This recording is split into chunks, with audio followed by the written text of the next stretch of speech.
I will call to order this meeting of the Waterbury Select Board for round 2 of Have Your Say Day. Our first order of business is to approve the agenda, nicely projected here for you because we're not on our home turf and may have forgot the printed copies. So does anyone on the Select Board want to make a motion with regards to the agenda? Roger? I move to approve the agenda as presented. Great. Is there a second? Second. All those in favor, please say aye. Aye. Any opposed? Any abstentions? All right, we will adopt the agenda, which is also being screen shared here. As folks can see, the first portion is public. Our layout for the evening will include an hour for our Have Your Save Day. We're gonna do about a 10 to 15 minute presentation around the proposed budget and then leave the balance of that time for feedback and input from you all. So thank you so much for spending some time with us in person or online this evening. Before we get started with that, we do have the public, so for anything else that's not on the warned agenda, we're including the entire budget, but if anyone else would like to speak for 2 minutes on anything else, now would be the time for that. Is there any public comment? All right, can we just see if I can see the folks online to make sure they can hear? Yes.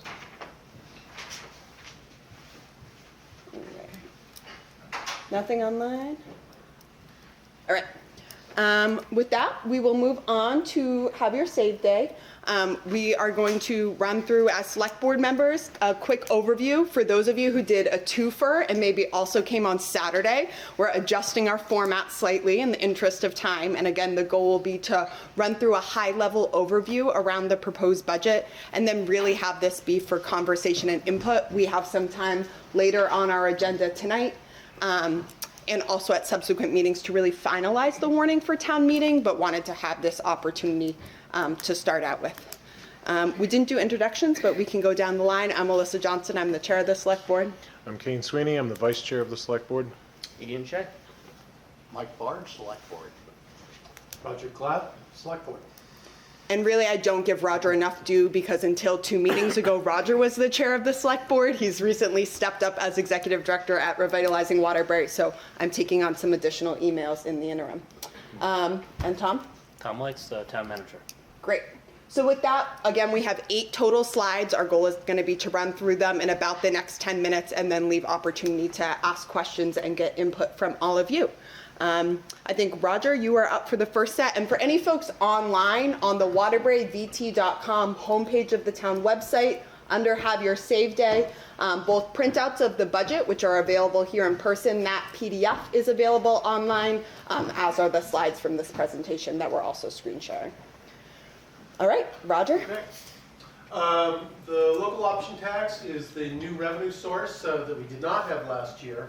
I'd like to thank our legislative delegation for shepherding that through the legislature this past year, such that it was approved by the end of March and then went into effect on July 1, which we were not anticipating.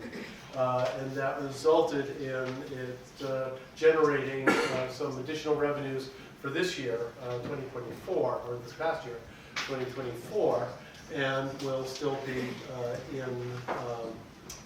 in effect throughout 2025 and going forward. So this past year, it generated an estimated $450,000. We are anticipating in 2025 that it will generate $750,000, and that's a fairly conservative estimate based on what we've seen so far. If we can go to the slide about how the money is to be used. In getting this passed, Teresa Wood encouraged us to let the legislature know how we were going to spend money.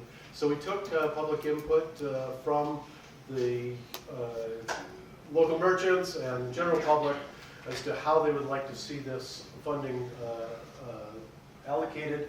And what we heard was that they didn't want it to be funneled directly into the general fund, that they wanted us to determine how we're going to spend the funds independently of that each year.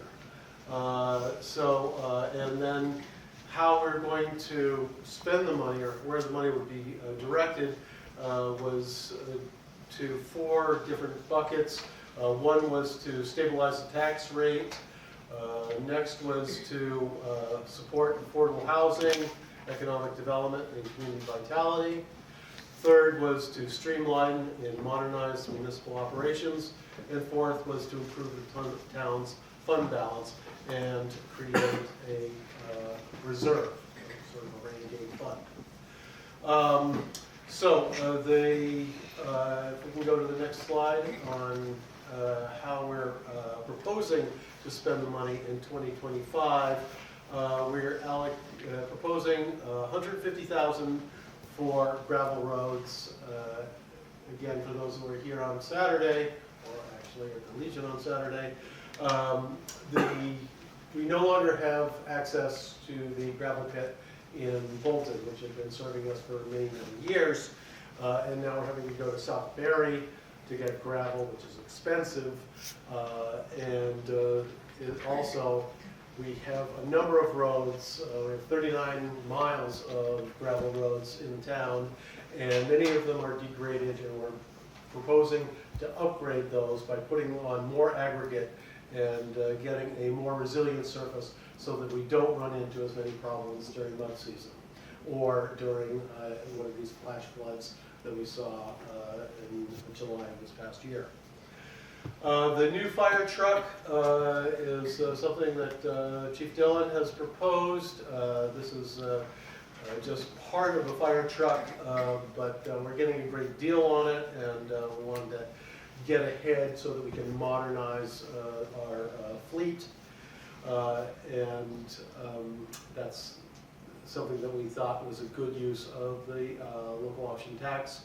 The Highway Capital Fund, again, we're trying to get ahead so that we are on course, so that our roads get paved before they fall apart, and that we have great roads that are continually being renewed. The recreation facility, we'll be probably talking about that a little bit more when we get to recreation, but Tom Lights, our town manager, has come up with a fairly creative plan of just working on costing out a scaled down version of an indoor recreation facility, which normally would cost in the thousands, hundreds of thousands of dollars. He's got it down to $17,500 to cost out a facility, which we could then go and get grant money for. Public Works vehicle, again, we're just trying to keep the vehicles renewed so that we can avoid some debt and get these vehicles paid off on an as-needed basis. So we've got $103,000 for that. The Housing Trust Fund, we've already allocated $100,000 in money that we received this past year, and we're proposing to add another $75,000. We've got Joe Camerata, chair of the Housing Task Force here, that is we're proposing to have a fund that would be linked up with the popular VHIP program to create more ADU housing and infill housing to reduce the demand, or to address the demand for housing, which we've all recognized over the past several years. Card access security system, $25,000. We don't have an adequate security system at the municipal building, and we're proposing to have a card system which would be much more secure and provide safety both to the building and for those working inside of it. The pool coating, I can get into the goop discussion, but essentially this is a way to keep the existing pool going for another several years, we hope. We did a test patch this past year, which was successful. Not nearly as much water ran out of the pool as it has happened over the past several years. As a result, the pool isn't losing as much water. It's much warmer than it used to be, and we think that we've got a solution to keeping it patched up and operational for the next several years at $55,000. And we're not anticipating that that's going to be a recurring cost. And then planning and conservation, the planning commission is redoing the town plan this year, which has to be in place by 2026. And so as part of that, we're looking to hire some consultants, both to help with some of the work with the Conservation Commission and doing the public interaction with the Planning Commission so that the general public gets more involved with how they would like to see this town evolve over the next 5 to 10 years. I think that's my time allocation, correct? Well done. He's keeping right to the 2 minutes. Thank you again for those who may have attended Saturday. We started with these items, just recognizing these expenses we're proposing funding out of the local option tax are then built into the subsequent budget. So we're going to transition. Mike is next up with general government. But again, we wanted to lead with those specific proposals in the local option tax because they do inform some of the proposed department budgets that we'll run through now. Mike, you're up. Good evening, everyone.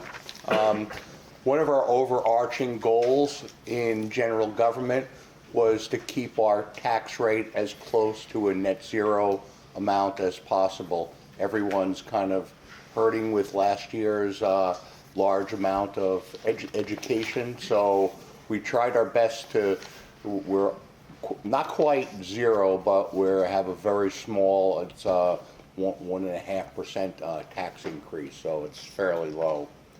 In terms of general government, some of the issues that we're going to be facing, some reserves are going to be pulled to pay for reappraisal.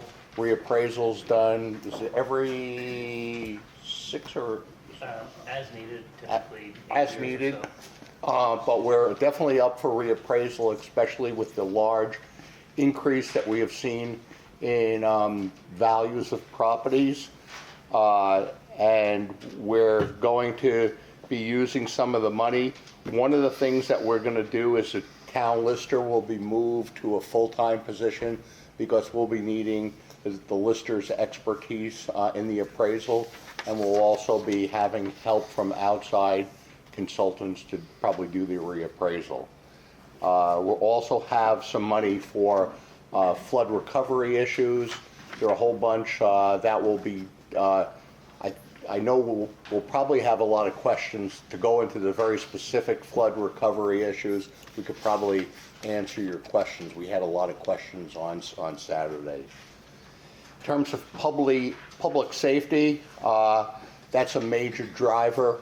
As you all know, we don't have a local municipal police force any longer. We have a 3-year contract with the Vermont State Police where we have 2 troopers that basically provide us, they're 2 full-time, and if you really parcel out between their time off and some other issues, we're probably getting about 65 hours a week between the 2 troopers. And we feel granted, it's not providing all the things that we want. Some of the things that we want to consider is possibly using sheriff's department for things like, lower intensity projects such as speeding and stuff like that. Although it bothers everyone where people are speeding, the troopers are really dealing with people who are doing breaking and entering, the drug issues, which takes an inordinate amount of time.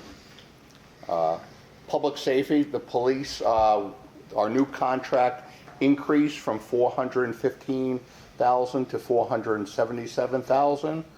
Also, related to public safety is our need for the ambulance service. Typically, we've had a very low cost per resident on the Wassy ambulance service. And that, for them, what we see is where other communities have a lot more volunteers than we do, we have had to resort to paid staff. So the increases have went from $128,000 to $199,000. And as many of you know, we had a lot of projects that were funded through ARPA money.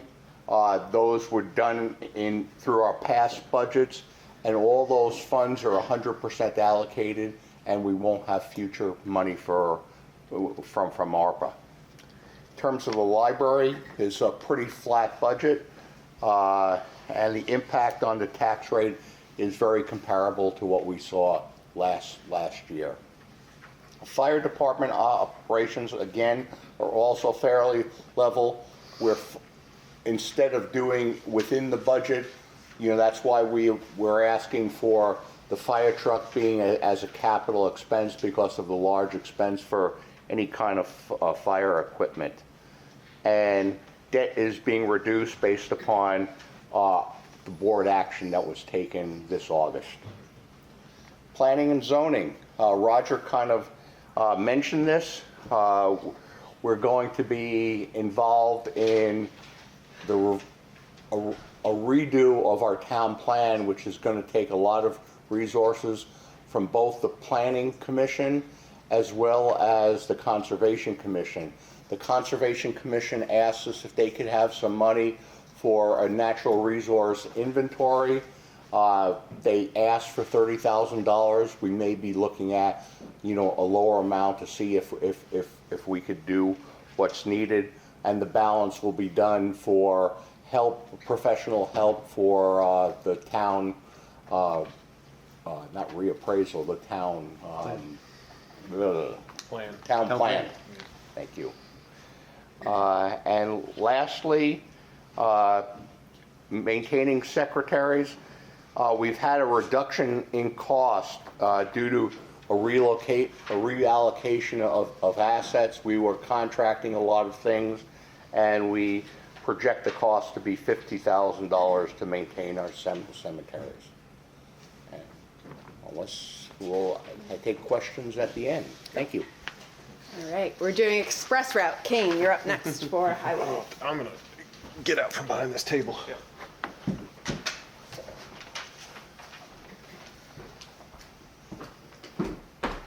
Okay, highways.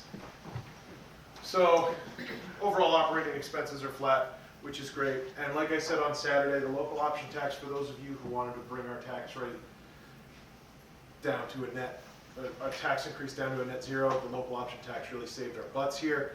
As was expressed by Roger before, gravel ain't cheap and it ain't in high supply. There's a gravel pit that we relied on that closed. We're having to truck it in from Southbury, and as Roger mentioned before, we have 39 miles of gravel roads, and our trucks carry 15 yards of gravel. So the back and forth is becoming quite costly. And then we are, with the local option tax, purchasing a new dump truck, which is great. This one will have armrests. I hear that's been a complaint. And then our paving budget, we did pave a few roads this past year, and we're going to keep focusing on the ones that are in the toughest shape. And I assume in years to come, we'll keep that trend going. The Stowe Street Bridge, though it is on our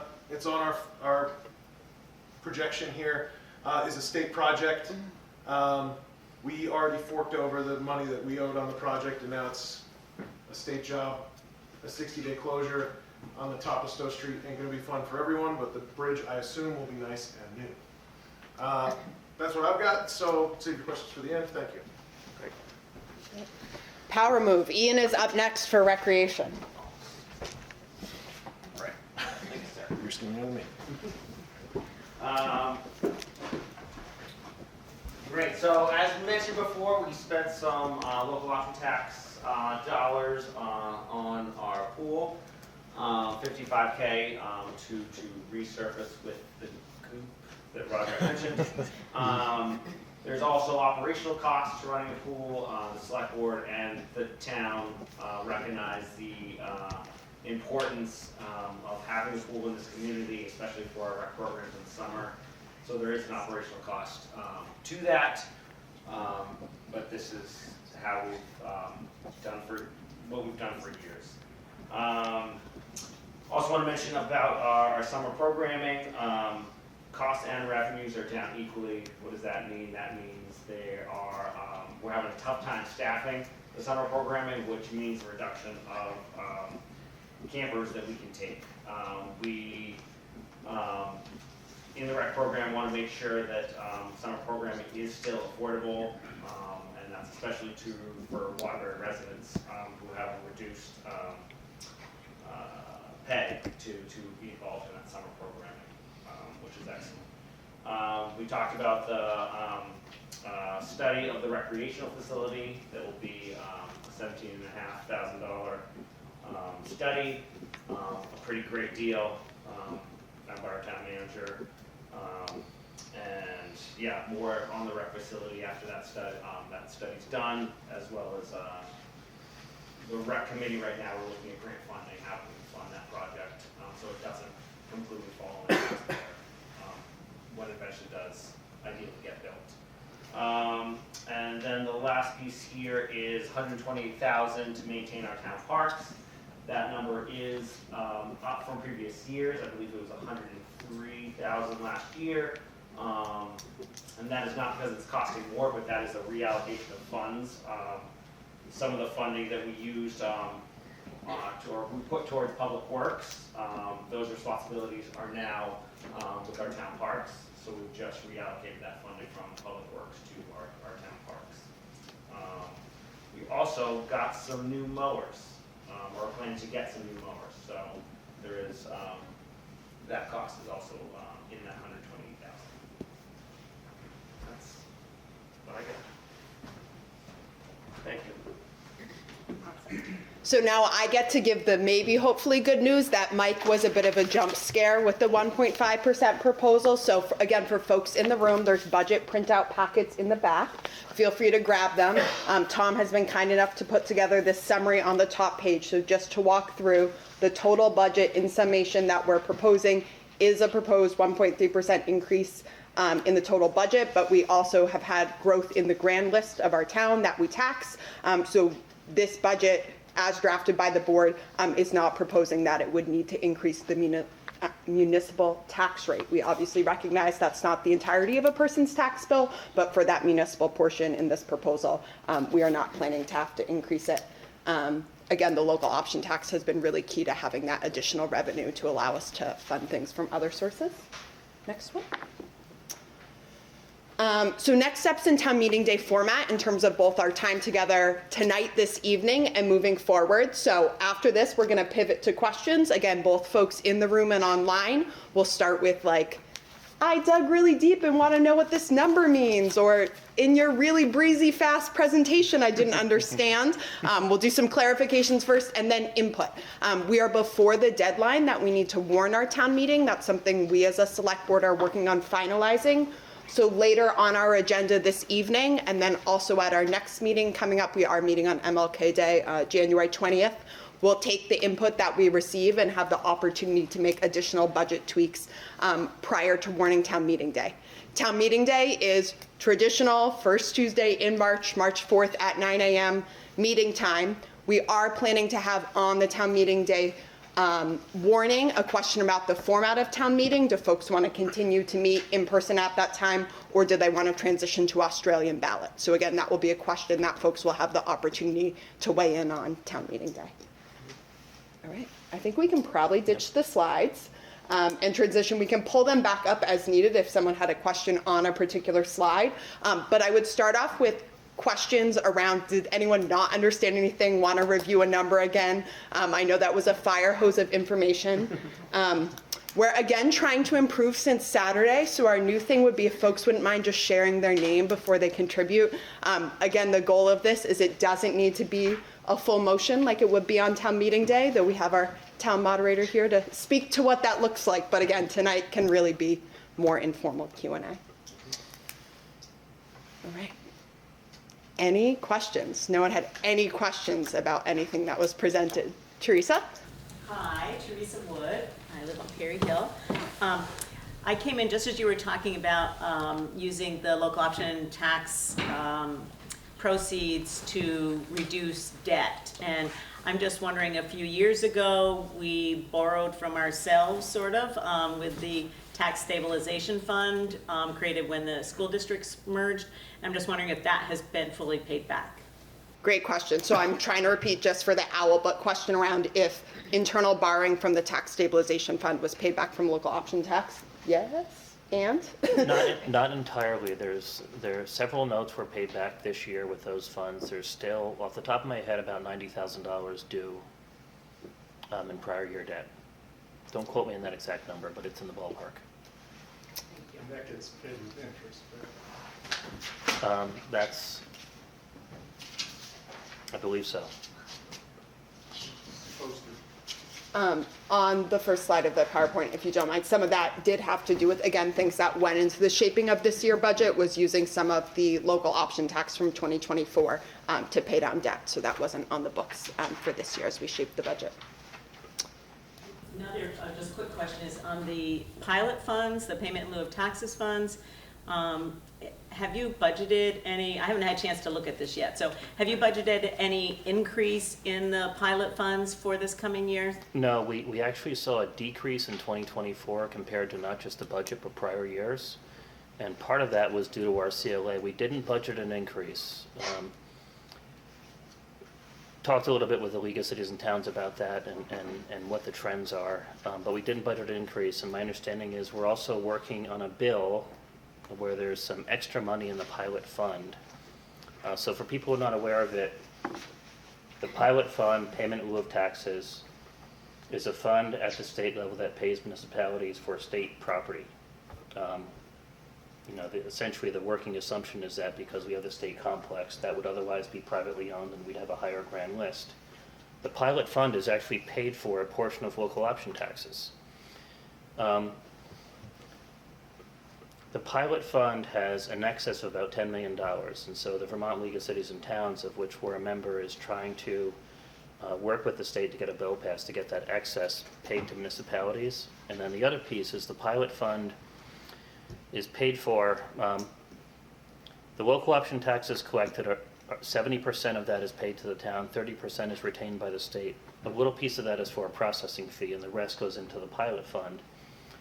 But increasingly, towns have been passing local option taxes. And so the pilot fund now has excess revenues, and so part of the ask from the state will be that perhaps that 30% can be lowered. That answer the question? Yes, thank you. Okay. Great. I'll say online, is there anyone online with any particular technical questions they'd like answered? Feel free to try the hand raise function or just unmute. Melissa? Yeah, Roger. I had a follow-up question for Tom. Does the state park get calculated into that pilot figure at all? No, it is just for buildings. But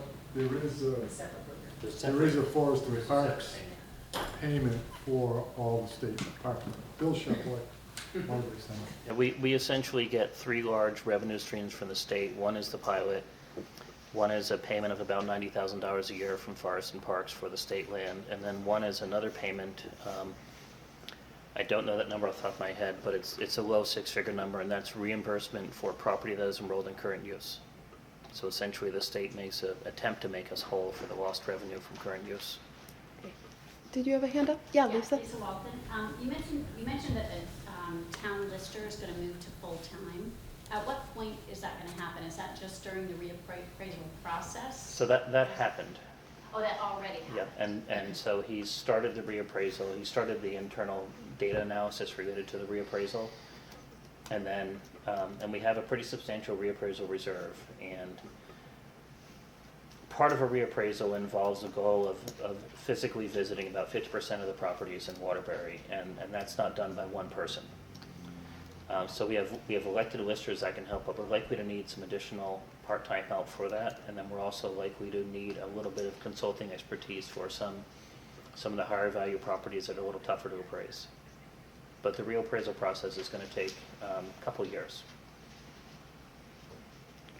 Yes.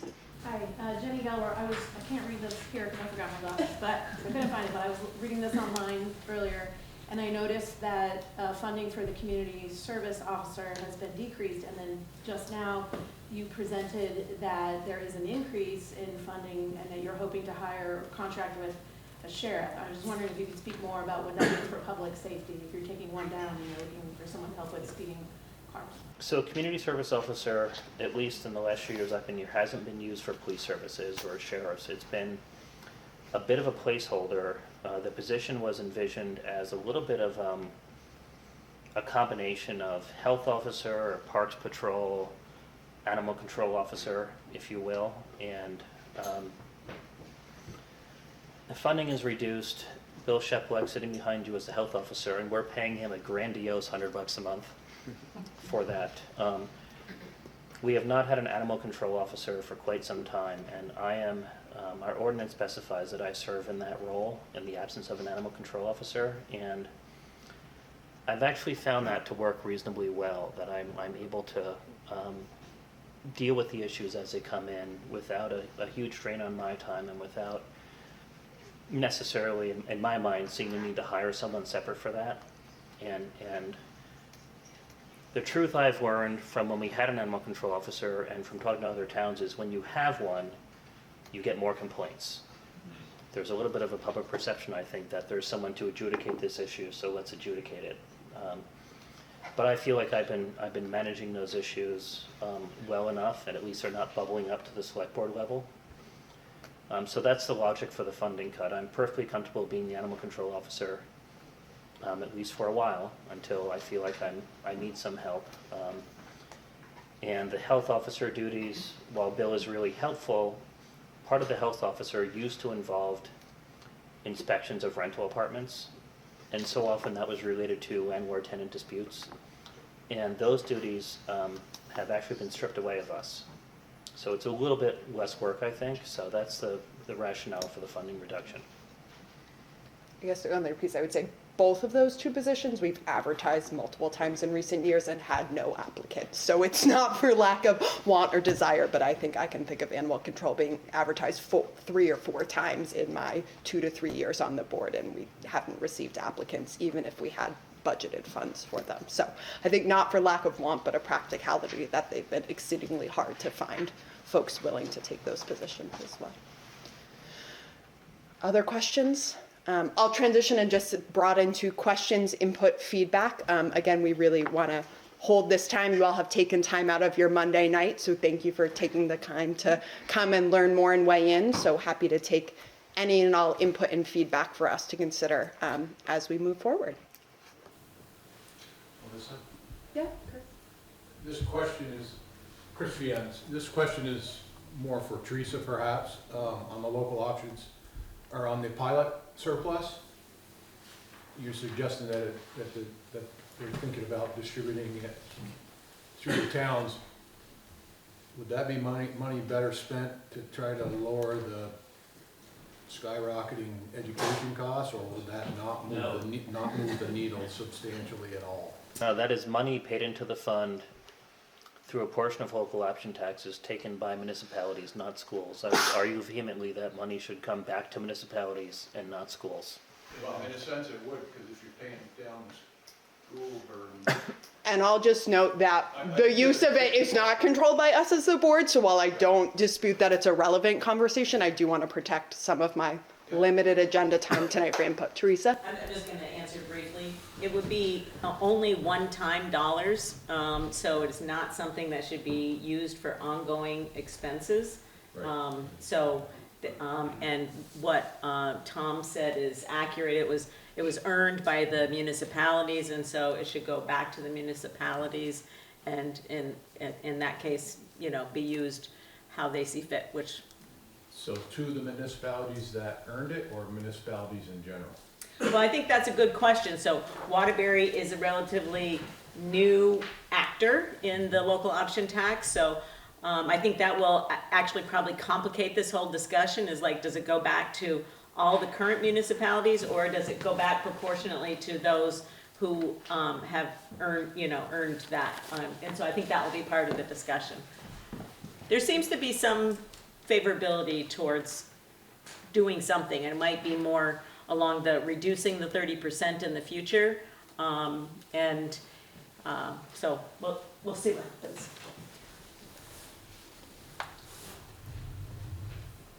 Other questions or input? Anyone who hasn't had a chance to speak, I'm sorry, Teresa, it's just a facilitator principle. Anybody else have questions? Anyone online who again wanted to come listen in, but any feedback or comments? All right, seeing none. Can you see if it's done? Oh, thank you. Quick procedural question, Jesse, about how long do we have, like, if we want to email comments, when's the deadline for them to be useful or not? Or I guess up until town meeting day? Great question. I would say the tactic to how feedback is useful changes. So this will, as I said, be on our agenda again next Monday, the 20th. I think I can speak for the board. That would be our preferred deadline. Feedback received by that point we can talk about and include on the warning. Would now be an appropriate time, Madam Moderator, to explain what if someone didn't get the feedback or wanted to change something that's in the warning for town meeting? Sure. Rebecca Ellis, and I'm the town moderator. So you can also make motions and move to amend the budget at town meeting day. And I'm happy to help people craft motions before town meeting day.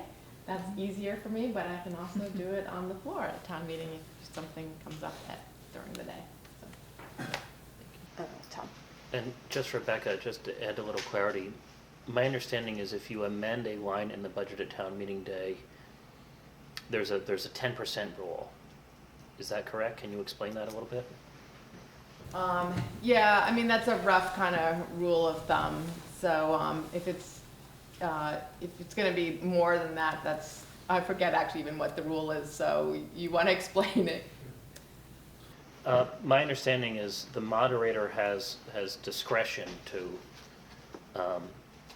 I've seen this at other town meetings, that if the budget is, I'll make up a number, if it's $30,000 one line item, that you cannot increase it or decrease it by more than 10%. And I've seen that happen at various town meetings. And the moderator made that ruling from the floor, so that's why I asked the question. Yeah, it's sort of a rule of thumb. I would say if you think you're going to change the Waterbury budget by more than 10%, you should start talking about it right now. I'll just repeat that. Yeah. There's a difference between a 10% change in a line item and a 10% change in the budget. Yeah. I mean, you remember the town meeting where the town added a bunch of money to make the recreation director full-time. Mm-hmm. So Yeah. we have a history of once in a while amending the budget, Yeah. but not very often. So again, just to clarify, discussion in the room, but if anyone online, again, the select board's request would be if you're willing to make any comments by the 20th, that's most helpful for us in terms of drafting the warning. We have a few days after that before it's finalized, but there is always the ability to make motions at town meeting. And if you are interested in doing so, our town moderator can help you do that ahead of time, as well as the day of. Other questions or comments? We can go back to Teresa. Did you have another? She actually asked my question, which was about written comments and deadline for that. Two people online. Mal.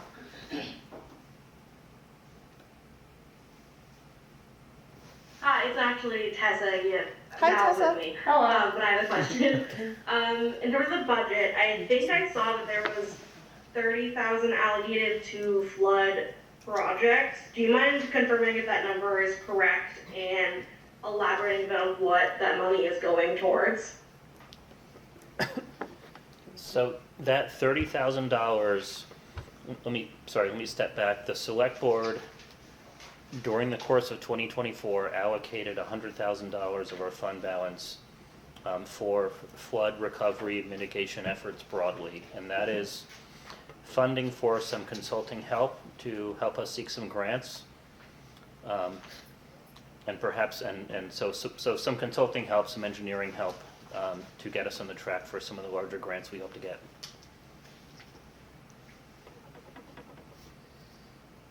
Okay, so mainly like staffing costs. Through contractors, not through town staff, correct? Right. Okay, thank you. And Tom, just a clarification on that one. Was that money spent in 2024, or does that roll over? That rolls over. Very little was spent in 2024.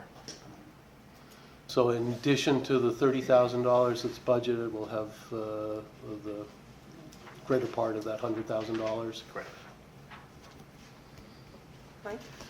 Just going back to what the discussion of the 10% rule, I know there have been over the history of Waterbury's budget, like for instance, someone wants to eliminate a certain line item, say they want to say eliminate a pumper truck or something like that, that we have a line item, that can be, you know, be considered. I'm not, I just use that as an example.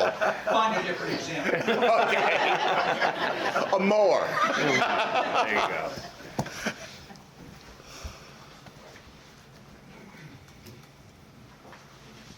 Other questions or comments? There we go. Yeah, Lisa. Lisa Scalodi from the Waterbury Roundabout. I've actually had a conversation where someone asked if I knew, and I think it was cost of living, increases for staff. Like, what are the raises that are baked into this budget for staff going forward for 2025? And then, like, part of that was in the context of a question, if the town, as the staff has recently filed to form a bargaining unit, if there is a labor contract that affects the town staff, and then there's wage increases that are negotiated, how does that sort of, you know, jive with the budget that you have out now that we pass in March? Because that would be way down the road from when we approve a budget.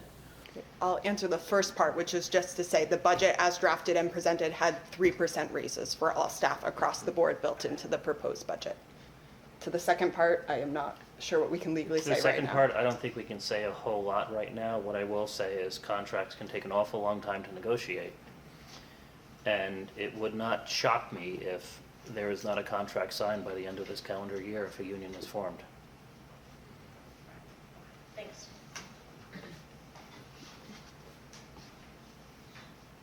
Skip, do you have a question? Do you have a question? I saw a hand waving. I wasn't sure if that meant anything. Oh, okay. Well, we're trying to keep it lively and entertaining. Anyone online or in person? Again, other questions, input? Things you'd like to see more of, or if this is good to go, it's going to be a really straightforward town meeting? Yeah, Monica?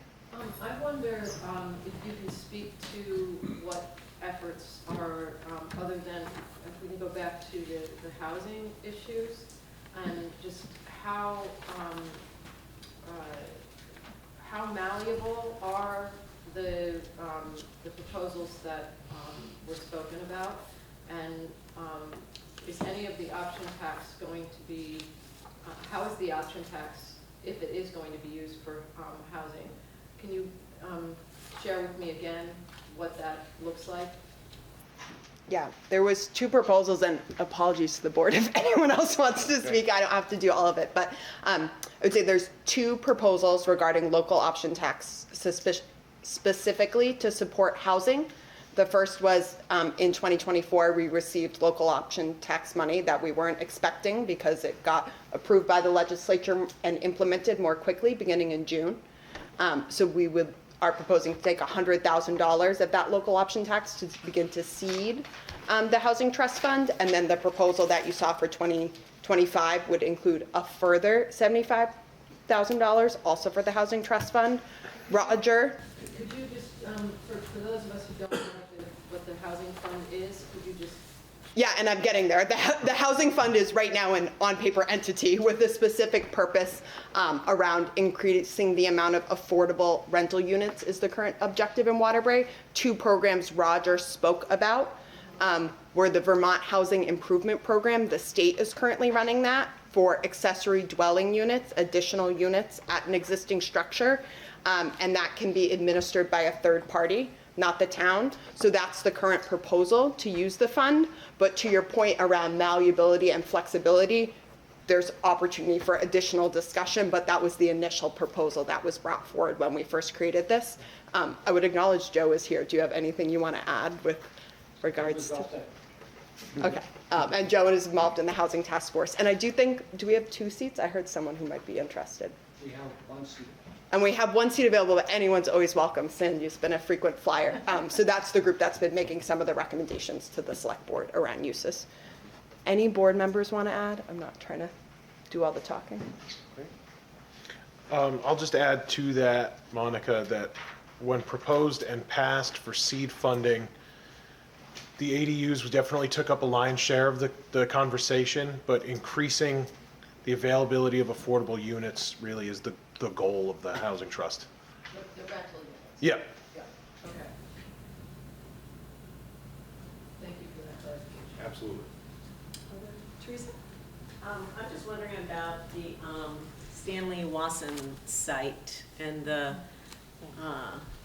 purchase of that site, and knowing that there's been a change in administration at the Department of Buildings and General Services, and there's been, you know, one price, and I'm just, how does that relate to this budget? Is there money in this budget for the, you know, the purchase of that, or is some of the, you know, other funds?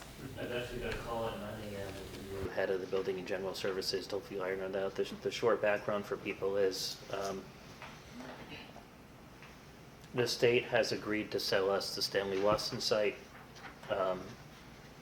The sale price is $400,000, and they have offered to give us, at least prior Director of Building and General Services offered to sell that price, offered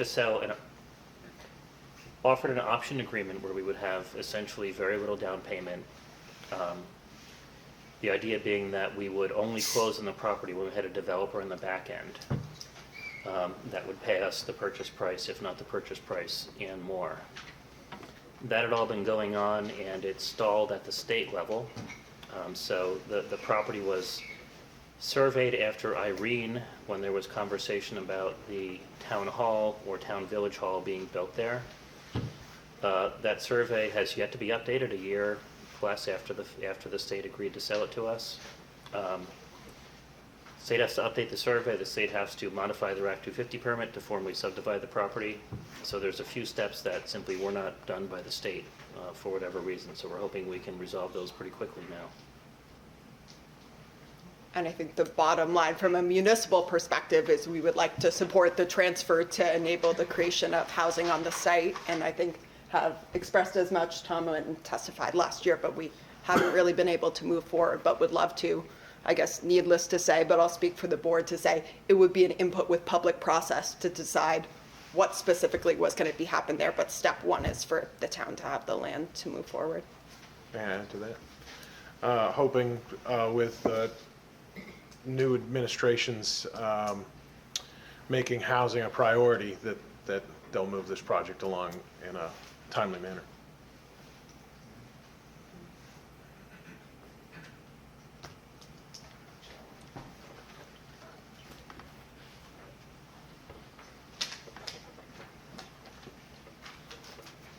Like therapy, I can wait. So we'll move us ahead on the agenda, but you all took time out of your evening to be here, so I want to honor that we have time for input. I know it's a lot of input, so as was mentioned, all of our emails are on the municipal website under select board, so also would welcome written comments after the fact. Or if you want to stay through the rest of the business meeting and our discussion to talk with us after or any other time in town. Alyssa, is there a sign-in sheet up there? Yes, I was circulating a sign-in mostly for the minutes so we can reflect who was in the room. It's been around. Thank you. It's on the back table here if you want to sign it on your way out. Great. I'll also just take a moment to thank Monica and Peter for hosting us in this space. It's a pleasure to be here in Waterbury Center at the Grange, so thank you to both of you. We needed pie again to get you guys talking. One more time, Teresa, I'm sorry. I just said I wanted to say thank you for having these two opportunities for the public to weigh in prior to the board adopting a budget. It's appreciated. I was hoping for leftover pie, but. Pie for next time. This is February 15th.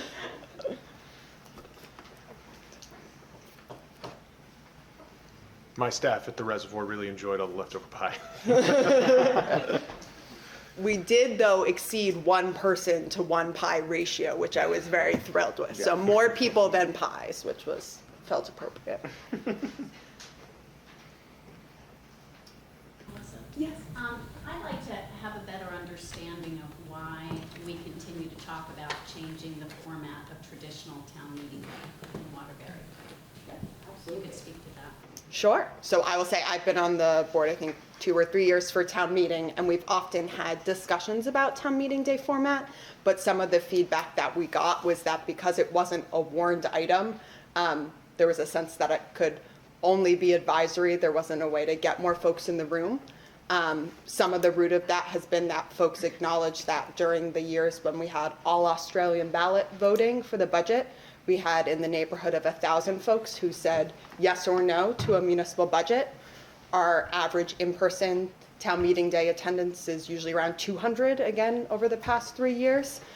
So recognizing those folks who are in the room at 9 a.m. on a Tuesday, those 200 or so folks are the ones saying yes or no to the budget. Again, I would note that it's a question, so we can't make any change as a select board without voters at town meeting making that decision, but we felt it warranted having it being a warned item, so there was stakes.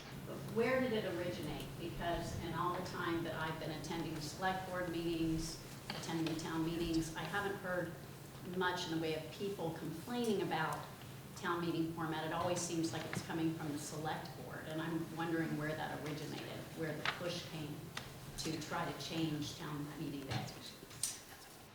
I mean, I certainly heard comments at some of those town meetings from folks who heard that it was hard. They didn't get the day off. They didn't have childcare. It was hard for them to be there. But you heard that at town meeting day, or you heard that select board meetings prior to town meeting days? I've heard that at both. I'll use my roommate as one example. As someone who I was able to convince after 2 years on the select board, wow, you really should come to town meeting. And the experience was, wow, that was really great. I can't afford to take my limited PTO to do this in a future year. So I'm just not going to participate in that process. And so I think that's a dynamic that happens for some folks. And Lisa, I don't think it's totally a select board thing. I think it has come up by members of the select board. I know I, for one, I love traditional town meeting, and I would like to, I think this is also a good discussion, and I think it's a good add-on to town meeting, but call me old-fashioned, but which I am, but I do like traditional town meeting, and I think it, you know, you look at the number of people here and the number of people we have Saturday doesn't match what we have at a town meeting. So the question really is, how do we get people to have more civil engagement? Right.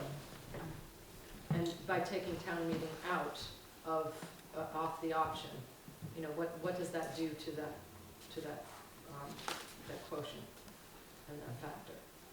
Yeah, and I'll just say, like, I'm excited to dive into that with the community. I should say I grew up in a town with town meeting. I certainly don't want it to be, at least personally perceived that there's something, but I think it also shows faith in the voters to say that we trust you all as voters to weigh in on this issue at town meeting, so we're choosing to put it on the warning. And I do want to say, by the way, I really enjoyed having this time prior to town meeting to have this kind of a discussion, and it is less formal here, so it's less intimidating in that more formal basis. So I hope whatever's decided going forward, we at least have a meeting prior to town meeting day, our traditional town meeting day, to have this kind of discussion. So I really appreciate it. Danny's got her hand up. Tom and then I Dan. just want to add something real quick, and I don't want to comment too much on town meeting day because I'm not a Waterbury resident. I'm your mercenary here. A few months ago, the Vermont League of Citizen Towns had their big annual meeting, if you will, conference. And Maureen Harvey, the Duxbury Town Clerk, presented at a panel where they talked about creative ways to get additional public input. And Maureen talked about Have Your Say Day, which I think now is their 3rd year doing it. And what she said was that in the end, and Duxbury does not have traditional town meetings, now all Australian ballot. Maureen's comment, again, at that panel meeting was that she thought participation at Have Your Say Day was the exact same as at town meeting day. She said it was the same numbers and generally the same people that she's seen over and over. She thought there was a benefit in the sense that the conversation is less formal, as you mentioned, and so you can ask questions about the budget and you can make requests to change it, but there's no motions using language from 100 years ago. You just simply say, what's going on here? So that's just relaying her experience. But she'd be a great person to talk to if you had concerns or she's gone through My that. only concern is that Vermont started town meeting day. You know, we're the first in the nation to start town meeting day. It is a tradition, and I think that when you have a tradition that's gone on as long as it has gone on, and we've been pretty successful with it, that we don't sort of change that, you know, too quickly. And I honestly do feel that there's been a push from the board side to make a change, less than from the people in Waterbury. So I'll be very interested on town meeting day to hear how people feel about it. Okay. Danny was next, and then we'll go Jess into this gentleman. Danny, go ahead. Yeah, a couple, I appreciated Lisa's question and wanted to give my experience both as a voter and then also as a former select board member. When I was on the board, I did receive inquiries via email and then in person just about town, about town meetings, often from folks who couldn't get off work or couldn't be there, and feeling like they didn't necessarily have the representation that they felt they had when we were doing things by Australian ballot.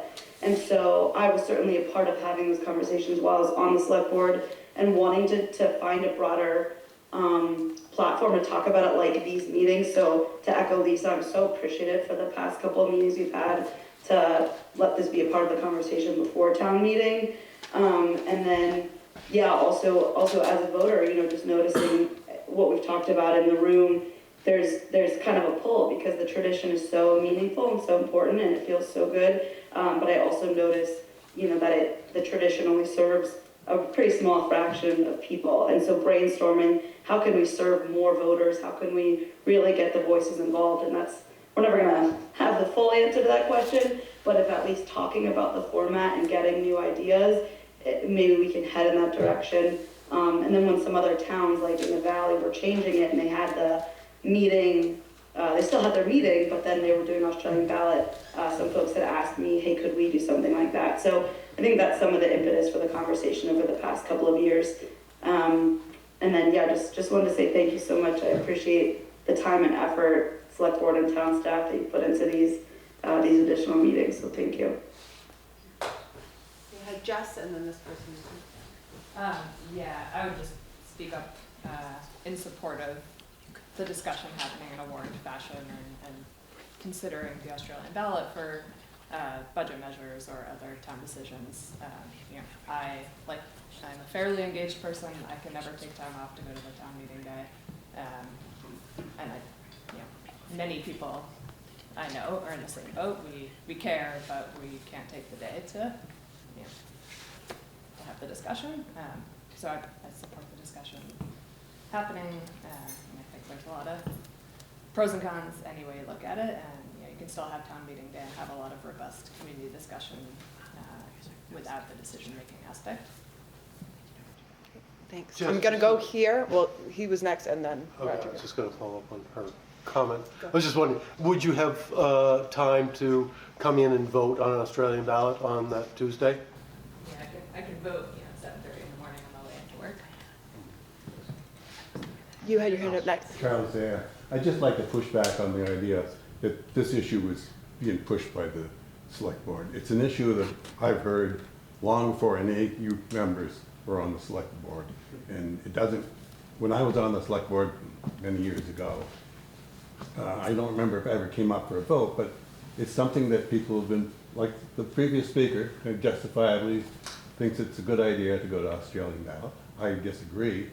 But it's not anything we should be looking to the select board as pushing on us. It's coming from people who have, on a good reason, why they feel left out. Thanks. We had Bill and then Monica. Yeah, Bill Chefware. As has been said, there's pros and cons to this. Part of the difficulty or part of the reality is that with more and more professional management over time, town meeting warning questions kind of get consolidated. We have a budget now, and whatever the bottom line is, $5 million budget, that's what we're asked to vote on. We've, in past years, I can't remember how it was last year, but then we had a budget for capital improvements, and maybe that was $1 million, and we just voted on that. Back in the late 80s and 90s, when I first came here, if we were going to buy a fire truck, there was an article in the Warning asking if we were going to buy a fire truck and should we finance it. And I think the push-pull, and I appreciate everyone who has to work, and I understand that it's easier to vote by Australian ballot, and I don't want to take away that franchise. But I think part of what's happened over time is we give the people at town meeting less and less to vote on of any substance. It's kind of one big question. Maybe somebody's going to ask a question or two about a few line items in the budget. Very rarely does anything get amended. But when we used to ask, do you want to buy a town grader? Do you want to buy a fire truck? Do you want to buy a town dump truck? And that was an individual question. We had a lot of participation, a lot of discussion. Why do we need that now? How much it's going to cost? Why do we have to borrow for it? You know, there was one year that we asked if we wanted a police department, and the place was full. You know, and I think they tabled the motion, and then the place was empty. But I think part of it is just what we ask the voters to tell us and how we ask. And I'm not throwing stones because, you know, the last several years I did it with the boards that I work with the same way that you do it now. But it's partly that. The other thing, Lisa, is that in some sense, town meeting can be very disenfranchising. There's a lot of people that come to town meeting, they like to come to town meeting, but they have no desire to stand up and ask a question. And it's hard for them to ask a question, and so it can be a tough thing to be able to get up there and say, I really think that I don't want to do what you're recommending we do for all these reasons. And it's, whether it's 50 people or 25 people or 300 people that you're in front of, that's a hard thing to do for a lot of people. So those are just more pros and cons, but it's some context that how we ask or what questions we put on the warning and to what fine detail do we allow the voters to have a say contributes to it. I just wonder if changing the time of town meeting would make a difference. Yeah. Whether it would be, if it was at nighttime instead of you know, first thing in the morning. We have had, I'm sorry, but we have had votes in my time here.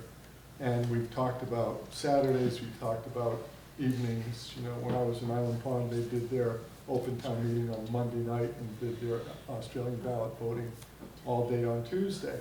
And what we found is that any time that you're going to have an open town meeting, somebody can't make it, you know. Nights are not good for elderly people because they don't want to drive at night.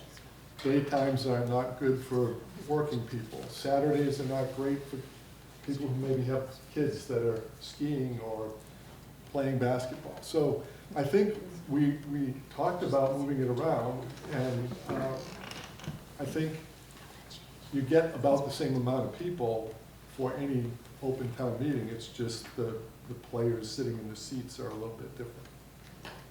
We had Sandy and So, and maybe I just couldn't find it, but it would be, like if this was online, so there was some kind of, I mean, because I was looking for it so I could see it before coming, and it wasn't there. And I know, you know, to me, then people can take a look at it and sit back, take the time to really look at what the lines are, and then even if online at the end it said, do you want to have a say? This is what it is. Some people I know didn't know anything about this meeting, and I'm like, it's on Front Porch Forum. But the heading saying about Have Your Say Day did not tell. I mean, because I scroll past stuff like that too, because I think it's some, you know, kid event or something like that I'm not interested in. So just maybe get it out there a little bit more, but also have the option, just like Bill said, people they don't talk in a group setting, and you're online and people can watch it. It's hard for people, but if they can look at this and send an email, whether you make a general email box for people to just say, hey, if somebody take a look at this, I have a question, I think that's really helpful to people, you know, because they don't know about this till they get the town report. So if we knew ahead of time, it's kind of nice to know. Great feedback. The header right now does say have your say day, but maybe after tonight it can say draft budget for input and review. So thanks for the feedback. Chris, you had your hand up? I did. So for me, the bottom line is make an intelligent, informed vote when you go to the ballot box. If you're going to change this to Australian ballot, these two have your say day meetings were specifically meant to try to draw in those people that complain that they can't make it to town meeting. You want to talk about percentages of people that might be interested in voting by Australian ballot on their town's budget. If you held a have your say day meeting for 8 days straight, you probably wouldn't fill the room any more than you have in the last 2 nights. And to Sandy's point, putting the budget online, we've in the past distributed annual reports in every business in town, and the stack just sits there. So my biggest concern is making an intelligent vote based on information that you've gathered as to how your town's going to operate and be managed for the ensuing year. And if you're going to the ballot box with no idea, because you haven't taken the time, or because it's not on the website, or because the annual report's not on the counter at the store, you know, at least the people that are showing up at town meeting have a chance to all be informed there, and the percentage of informed people that are actually voting is probably better at town meeting than it is by Australian ballot, if I had to guess. So that's where I'm coming from, is being informed. I mean, again, I told you, that's why I'm such a pain in the ass and I keep showing up to all the meetings, because I'm happy to see what's going on in my town. It's a place where I live. It's very important to me. It's important to what's happening to my children and my grandchildren. So I don't care when it is. I'm going to make the effort to get there, because it's just that important to me. And to do away with traditional town meeting would be a travesty. Well, we were at 8:10 p.m. and I do love to stick to an agenda. So I would just say thank you to everyone for spending your time tonight. And I do hope that you come to town meeting on March 4th at 9 a.m. so you can have this whole discussion again with the other folks there, because I think ultimately we're creating that. Again, point of information, this packet draft budget, as well as the PowerPoint slides that were used tonight, are on that have your say day header on the town meeting, which is not at all intuitive. We will look to getting a more updated title, but just know they are there. Again, our preference, if we can get input by the 20th, that helps us as we're doing our internal work behind the scenes. Again, we have some time on our agenda tonight to debrief some of what we've heard here as we move forward, but then the final warning will come out of that. So again, please feel free to stick around, but I will call it on the official Have Your Say Day. Glad we brought up the topic, so we did fill the time. And thank you again to everyone for the time, and to Peter and Monica again.